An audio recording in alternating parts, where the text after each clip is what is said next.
Saya hanya bisa bicara tentang diri sendiri, bukan orang lain. Banyak tahu kami 45 tahun di Papua, dan tahun 77 waktu kami datang, saya dan istri baru nikah dan kami punya panggilan dalam hidup ini. Kami mau buat pelayanan yang orang lain tidak bisa buat atau tidak mau buat. Kalau orang lain bisa, silakan. Kami mau cari pelayanan yang orang lain tidak mau. Itu yang bawa kami ke Papua, Irian Jaya, dan ke suku yang paling terisolir, paling terkebelakang. Di daerah selatan, Merauke, tapi di tengah hutan, bukan dekat kota Merauke. Dan kami masuk dengan pesawat air, turun di sungai, dan mulai menyatu dengan satu masyarakat yang belum pernah ketemu orang dari luar. Kami yang pertama. Dan sesudah 1 bulan di sana, saya dapat hadiah di Papua. Namanya malaria. Kalau saudara datang ke Papua, pasti ada hadiah, pemberian malaria.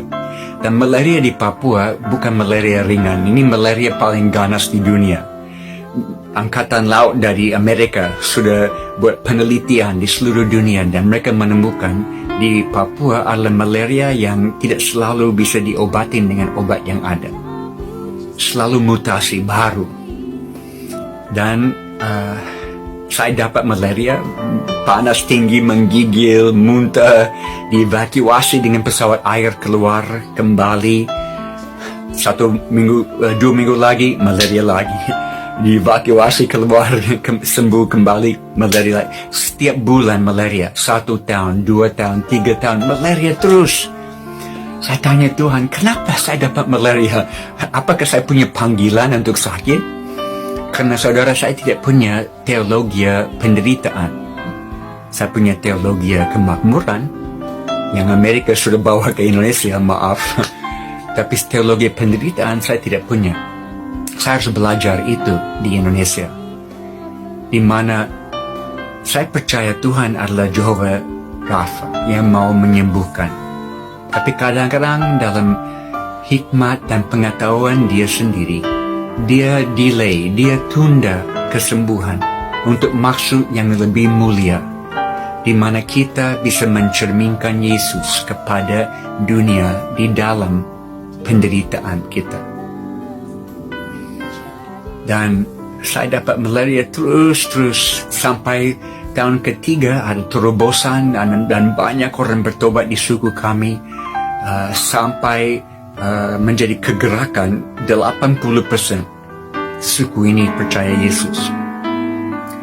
Beberapa tahun kemudian saya di satu rumah tradisional, kami duduk keliling api, bakar sagu, omong-omong, dan ada satu bapak tanya saya, Jim, masih ingat tahun-tahun pertama waktu selalu sakit? Oh ya, saya ingat, tidak bisa lupa. Kami lihat Jim jatuh sakit, dibawa keluar, kami pikir dia tidak akan kembali. Tapi kembali lagi. Jatuh sakit lagi, dibawa keluar, kami pikir dia tidak akan kembali. Tapi kembali lagi. Ini mulai bicara kepada hati kami bahwa Jim bawa berita yang begitu penting, kami harus dengar ini. Apakah saudara bisa tangkap ini?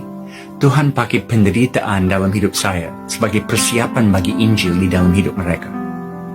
Dan kalau saya bisa menderita supaya satu suku datang kepada Tuhan, why not? Kenapa tidak? Beberapa tahun lalu, saya mulai kehilangan kemampuan lihat dengan mata kiri. Karena obat malaria itu keracunan. Dan kalau dimakan terus bertahun-tahun bisa bikin mata buta. Dan saya mulai buta mata kiri. Saya ke Houston Medical Center di Houston, Texas di Amerika. Mereka periksa di dalam, di luar, semua. Dan akhirnya saya dipanggil ke kantor dokter dan dia kasih lihat semua hasil penelitian dan dia bilang, matamu sudah rusak permanen. Ini kondisi tidak akan membaik, ini akan merosot dan mata yang lain akan ikut.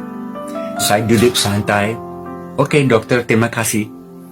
Dia tegas, apakah saudara mengerti ini tidak akan membaik? Ini akan memburuk. Oke, terima kasih. Saya bangkit berdiri, mau menuju ke pintu, mau keluar. Dia stop saya, dia cegah saya di pintu. Dan dia dengan suara keras paling terakhir. Dan saya tidak bisa jamin kalau saudara kembali ke Papua dan dapat malaria satu kali lagi, bisa buta total. Terima kasih dokter. Saya tahu dari dunia medis tidak ada penjelasan kenapa saya bisa melihat. Tapi Tuhan beri kasih karunia cukup 1 hari demi 1 hari bagi saya. Itu cukup. Dan kalau saya bisa kehilangan mata karena satu suku datang kepada Tuhan, why not? Kenapa tidak? Kami punya 3 anak perempuan yang lahir besar di hutan Papua.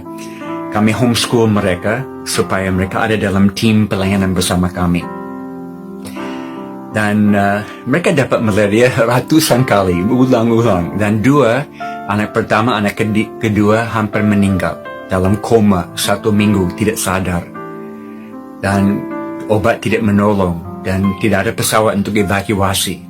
Kami hanya basuh mereka dengan air dan doakan, dan akhirnya sesudah 1 minggu Tuhan kembalikan mereka kepada kami.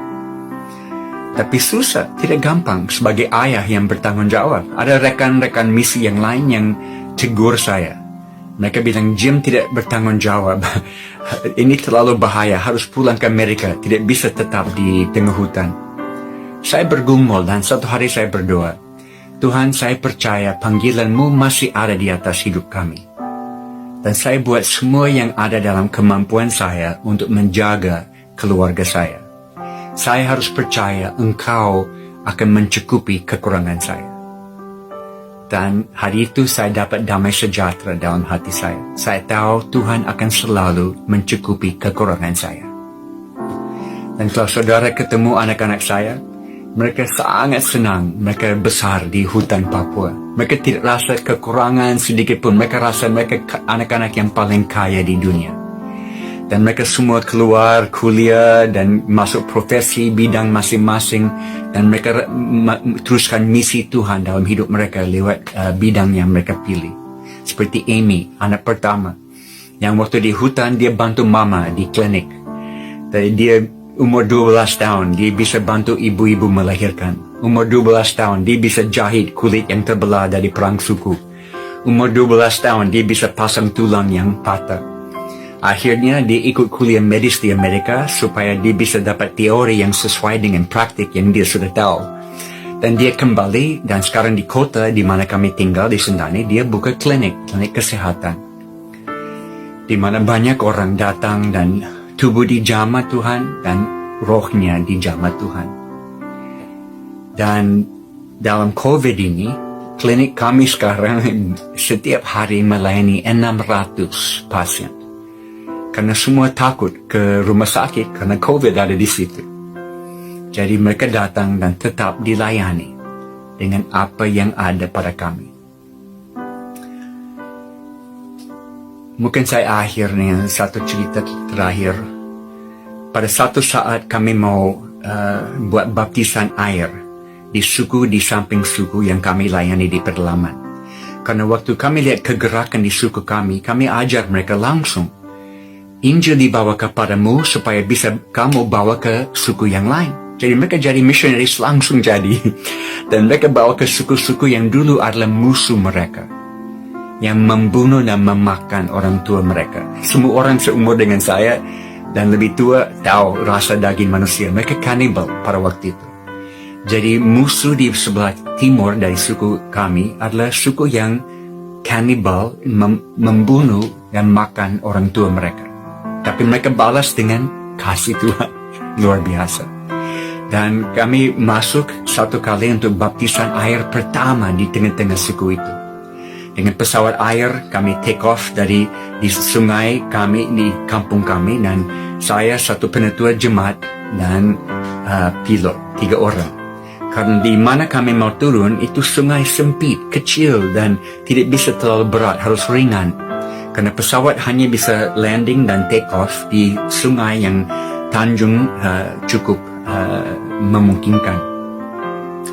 Jadi kami turun dari pesawat dan pilot bawa pesawat ke tempat lain, layani missionaries yang lain, nanti sore akan datang jemput.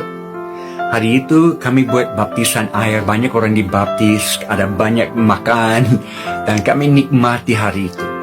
Sore pesawat mau datang jemput, dan kami lihat awan-awan hitam yang berkumpul di bagian timur dan sebentar akan ada hujan. Oke, kami harus naik pesawat cepat. Pesawat turun, kami siap